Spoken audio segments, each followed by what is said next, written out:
lead.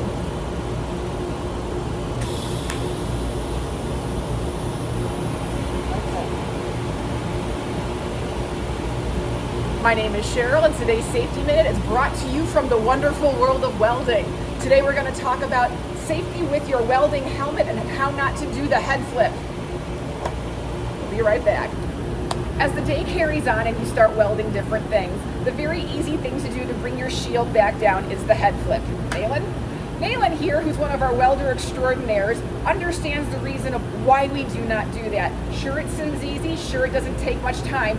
However, the actual act of jerking your head forward like that copies a whiplash type motion. So much like a Pez dispenser, when you're bringing your head back closed again, you're pulling your front muscles, it's your sternocleidomastoid forward in a jarring motion that if you were to do this all day long repeatedly, it's going to cause constant strain in your neck, therefore having upper shoulder problems, pain in your neck, pain up into your head, possible migraines and headaches. The easy solution here, use your hands. Just pull it down. It's a very easy thing to do. You're mitigating any extra strain on your neck from doing constant repeat motions.